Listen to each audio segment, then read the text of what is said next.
3 buwan na ang nakakaraan, habang nababato si Yip na nakaupo sa hagdanan, huminga siya ng malalim. Mas masahol pa sa National Highway 1A. Gusto kong bumalik sa lupa. Habang nalulungkot siya, lumapit ang lalaki na may mullet. Bro, nakita kitang nakaupo dito, bumubuntong hininga nitong mga nakaraang araw. Kailangan mo ba ng tulong? Tiningnan ni Ipyang ang kanyang patay na mga mata at sinabi ng mapang-uyam, hindi ka makakatulong kahit na sabihin ko sa iyo na maglakbay pabalik sa lupa kung saan wala akong kamag-anak. Bumabuntong hininga ka pa rin ng ganyan. Ang taong may mullet, na may pusong bodhisattva, lahat ay magiliw at nag-aalok. Mukhang nag-iisa ka dito sa Forest City, walang pamilya o kung ano paman. Paano kung maging una kong kaibigan dito? Mali ang lugar, mali ang oras para sa kabaitan. Walang awa si Ipyang na pinapaalis siya, umalis ka rito, lalaki. Pagkaraan ng mga 3 araw, sa isang eskinita, sinabi ko sa iyo na huwag mo na kaming sundan. Binibigyan ng leksyon ang isang may mullet head. Bobo ka ba o ano? Hinihila siya ng ilang mga basagulero at sumisigaw, hindi ka nakarapat-dapat na makasama namin. Wala nang kapangyarihan ang tatay mo, ang Deputy City Lord. Maaari siyang mapatalsik anumang sandali. Talagang tinatapon na nila ang may mullet head. Mawala ka, huwag mo kaming idamay. Hindi pa rin naiintindihan ng may mullet head ang sinseridad na inulit. Pero sabi mo, hindi nag-iiwanan ang mga kaibigan. Nag-inuman pa nga tayo ng oath wine. Ang sinseridad na ito ay lalo lang nagpagalit sa basagulero. Sumuntok siya, binasag ang bungo ng may mullet head. Hindi makalaban, nasasaktan at nakahandusay sa lupa. Hindi ka namin kailanman inisip na kaibigan, kundi isang gagamitin lang. Wala silang hiya. Sabi ng Ball of Retribution, ilang taon ka na. Naniniwala pa rin sa kalokohan ng kaibigan na iyan. Pinagtutulungan na nila ngayon ang may mullet head. Ang idiot na ito, kaya hindi niya alam, ha? Patuloy sa pagbugbog. Hindi na makatiis si Ipyang, nagpasya siyang makialam para sa hustisya. Ano ang nilalaro nyo? Pwede ba akong sumali? Lumingon ang pinuno, sino ang busybody? Nakita ng may mullet forehead si Ipyang at agad na sumaya. Hindi pa nakikita ng pinuno ang kabaong. Mawala ka, hindi mo ba nakikita na may inaasikaso akong basura? Nakayuko si Ipyang, mahirap sabihin kung ano ang iniisip niya. So, away pala, ha? Pero napaka-unprofessional nyo. Naiinis na ang pinuno dahil naaantala ang magandang oras niya. Nagpakita si Ipyang ng killing intent. Sinabi niya sa malamig na boses, tuturuan ko kayo kung paano lumaban. Ito ang aking playground. Sumulyap siya ng matalim ang mga mata na parang kutsilyo. Una, ayaw marinig ng pinuno ang leksyon sa martial arts ni Ipyang. Gumalaw siya para patayin. Hindi man lang pinawisan si Ip, madali itong umiwas. Hindi man lang nakita ng pinuno. Patuloy si Ip, kailangan mong maging mabilis. Hinawakan niya ito sa kwelyo at binuhat na parang poto. Kailangan mong pumili ng tamang target para hindi sila tumakas. Kung bibigyan niya ako ng pagkakataon, walang balak na magpigil si Ipyang. Itinuro niya ang teorya habang nagsasagawa ng praktikal. Pagkatapos, marahan niya itong itinulak pasulong. Isang galaw lang ang kinailangan para magkaroon ng itim na mata at lila na labi ang basagulero, at dumura ng dugo. Nakatayo ang dalawang kasama, tulala. Ang matibay na pader na kanyang binangga ay nagkapira-piraso. Hindi inasahan ng may mullet head na ganoon kalakas ang walang ganang lalaking ito. Lumingon si Ipyang upang tingnan, makinig kayo sa tono ng boses ko. Sinabi ko sa inyo noong nakaraang beses. Napagtanto ng dalawang maliit na basagulero na hindi sila makakatakas, nagpasya silang isugal ang lahat. Tumalon sila, niyakap at sinipa. Abat busy si Ip sa pakikipag-usap tungkol sa pagkakaibigan. Kinilabutan ang may mullet head, hindi nag-iingat. Tumalon si Ipyang. Hindi ko na kailangan pang gumalaw, sinabi niya ng kalmado. Sumasang-ayon ako, mamaya, mamamatay ka, lumaki ka, maliit na kapatid, at iba pa. Lahat ay nagulat hanggang hindi na nila maisara ang kanilang mga bibig. Mabilis na sinakmal ni Ipyang ang dalawang maliit na batang iyon na hindi man lang nila nakita na paparating. Talaga, parang binangga niya ang kanilang mga mukha sa lupa. Bang! Ang isa naman ay hindi rin maganda ang sitwasyon. Pareho silang nakakuha ng libreng biyahe sa gitna ng mundo, sa kagandahang loob ng backslam special ni Yip. Niyanig ng husto ang lupa at nagkabitak, na nag-iwan ng dalawang malalaking butas. Tiyak na may basag na tadyang ngayon. Puno ng bituin ang lahat. Hindi talaga alam ng mga lalaking ito kung sino ang pinakialaman nila. Pinagpag ni Yip Yang ang kanyang mga kamay, ayos na. Hindi sila makakakilos ng ilang buwan. Lubos niyang kinabahan si Mullet Head, na walang pakialam.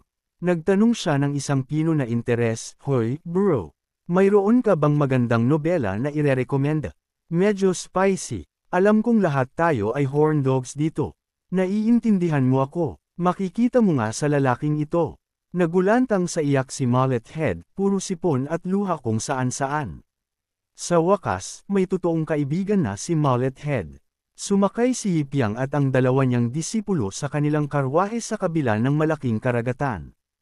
Tara na, at maglakbay ng libu-libong daan ng magkasama. Hanggang sa lumubog ang araw, nagsimula ang master at ang dalawa niyang estudyante ng apoy. Isang grupo ng mga tao ang umupo sa paligid ng apoy habang ang apoy ay abala sa pagpapuno ng enerhiya. Sa sandaling sumikat ang araw, umalis silang muli upang kumuha ng mga Buddhist scriptures mula sa kanluran. Sa wakas, dumating sila at bumaba si Guan Tong mula sa karwahe.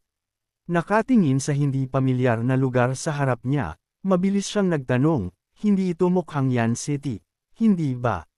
Lumabas na dahil si Yip Yang ay nagtitipid, nakipagtawaran sa tsuper ng karwahe. "Gusto lang ng master mo ng 40% na diskwento, at dito tayo itinapon ng beast na iyon." Grabe, kaya kailangan nilang lahat na maglakad ng malayo. Ayos lang, malamang hindi malayo. Tiningnan ni Guantong ang kalangitan ng may malalim na pag-aalala, lumalamlam na. Mabilis na sinuri ni Yip Yang. Nakakita siya ng usok sa unahan. Nakatingin sa maliit at mahirap na nayon sa harap niya, hindi mapakali si Guantong. Sa kagubatan na puno ng halimaw, paano maprotektahan ang nayon na ito? Nagsalita si Li Qing, simple lang. Walang nakita si Li Qing na hindi niya kayang hawakan. Umasa sila sa Starstone Tower upang magbigay ng defensive formation para sa proteksyon. Panahon na para gamitin ni Yip Yang ang kanyang mga kasanayan sa Mucheng. Manatili tayo sa maliit na nayon sa unahan ngayong gabi. Dadalhin ka ng master mo sa isang masarap na pagkain at inumin. Mukhang napakapayapa ng maliit na nayon, na may mga bahay na magkatabi, na siyang lihim na pinagtatagwan ng Wang Family Tavern owner. Pagdating pa lang ni Yip Yang sa gate, isang grupo ng mga tao ang lumabas upang batiin siya, "Maligayang pagdating, Grandmaster," at ang kanyang mga disipulo. Hindi malinaw na maintindihan ni Yip Yang, narito lang siya para mag-freeload.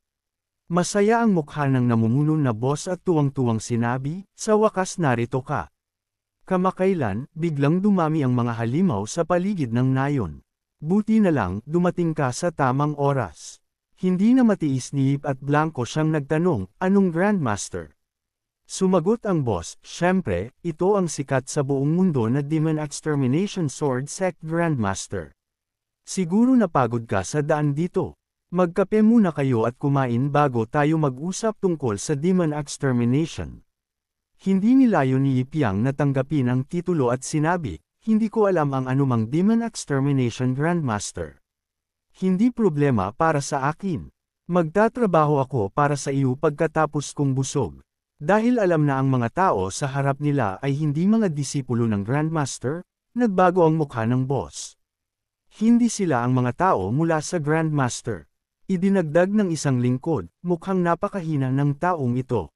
Kayang talunin ng isang ligaw na aso ang tatlo sa kanila, hindi ba?" Dahil ikinumpara sa isang ligaw na aso, nagalit si Guantong. "Napakalakas ng aking master. Kayang niyang lumaban ng maraming halimaw. Huwag kang magyabang ng ganyan." Walang pakialam na sinabi ng lalaki, "Huwag mo nang protektahan ang gwapong lalaking ito. Kapag nakakita siya ng halimaw, baka hindi pa niya alam kung paano tumakas." Sa wakas, napagtanto ni Yip Yang ang katotohanan. Napakagulo ni Li Qing.